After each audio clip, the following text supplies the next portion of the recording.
जय श्री राम दोस्तों। महाभारत के वन पर्व में अष्टावक्र की कथा का वर्णन मिलता है। अष्टावक्र एक महान ज्ञानी थे। अष्टावक्र एक संस्कृत शब्द है जिसका अर्थ होता है 8 स्थानों से मुड़ा हुआ। अष्टावक्र का शरीर 8 स्थानों पर टेढ़ा था। उद्दालक, जिनका वर्णन छांदोग्य उपनिषद में मिलता है, वे एक महान ऋषि थे। उनके आश्रम में अनेक शिष्य शिक्षा प्राप्त करते थे। उन्हीं में से कहोड़ नामक शिष्य ऋषि उद्दालक को बहुत प्रिय था। इस शिष्य के साथ उन्होंने अपनी पुत्री सुजाता का विवाह कर दिया।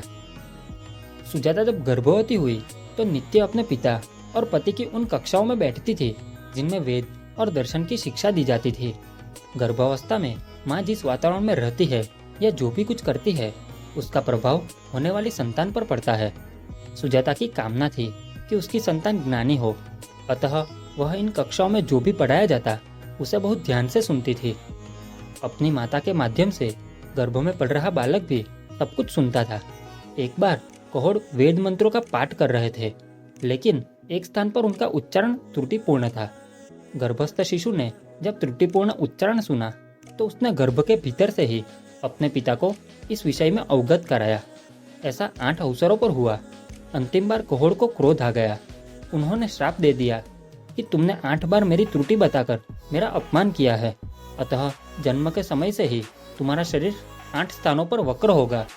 बालक जब जन्मा तो उसका शरीर 8 जगहों पर टेढ़ा था, अतः उसका नाम अष्टावक्र पड़ा। जब यह बालक 12 वर्ष का था तो कहोड़ धन अर्जित करने के लिए राजा जनक के दरबार में गए। वहाँ वंदे नामक दार्शनिक के साथ उन्हें इस शर्त पर शास्त्रार्थ करना पड़ा कि यदि पराजित हुए तो जल में डूबकर प्राण देने पड़ेंगे। दोनों में शास्त्रार्थ आरंभ हुआ, लेकिन कहोड़ कमजोर पड़ रहे थे। जब यह सूचना अष्टावक्र तक पहुंची तो वह पिता की सहायता के लिए राजा जनक के दरबार में पहुंचा। अष्टावक्र के पहुंचने पर वहां मौजूद लोगों ने उसकी वक्रता का उपहास किया।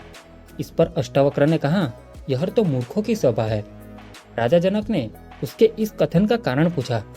अष्टावक्र ने कहा, इन्हें केवल मेरा शरीर दिख रहा है, उसके भीतर विराजित आत्मा के दर्शन नहीं कर पाए, अतः यह सब मूर्ख है।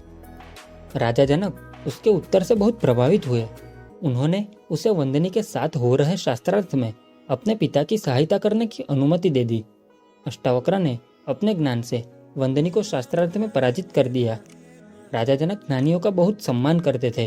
अष्टावक्र के ज्ञान से अभिभूत होकर उन्होंने उसे अपना गुरु बना लिया और उससे ज्ञान प्रदान करने की प्रार्थना की। आपने अष्टावक्र गीता के बारे में जरूर सुना होगा। अष्टावक्र गीता राजा जनक द्वारा उससे आत्म साक्षात्कार के संबंध में पूछे गए प्रश्नों का उत्तर है। यह अद्वैतवाद का एक महान ग्रंथ है। अष्टावक्र एक महान दार्शनिक थे। उनका मानना था कि सत्य का ज्ञान पोथियां पढ़ने से नहीं होता। सत्य आपके चारों तरफ है, वह आपके भीतर विद्यमान है। उसे समझने के लिए आत्ममंथन कर स्वयं को जानना आवश्यक है। संस्कारों का पालन कर बाह्य रूप से तो प्रगति हो सकती है, किंतु आत्मज्ञान नहीं।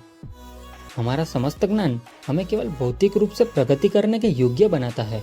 यह ज्ञान हमें स्वयं को समझने में सहायता नहीं करता।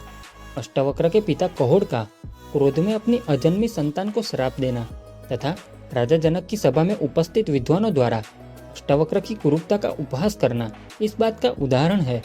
कहोड़ एवं दरबार में उपस्थित विद्वान शास्त्रों के ज्ञाता तो थे, किंतु आत्मज्ञानी नहीं थे। वर्तमान समय में भी हमारा सारा ध्यान बाहरी प्रगति पर ही है। आज हम बाहरी दिखावे पर अधिक ध्यान देते हैं। बहुत से लोग अपने शरीर की बनावट या रूप को लेकर परेशान रहते हैं। कई लोग तो अवसाद का शिकार भी हो जाते हैं। अष्टावक्र की कथा उन्हें संदेश देती है कि यदि आप अपने गुणों का विकास करें तो शारीरिक कमियों के बावजूद भी सम्मान पा सकते हैं।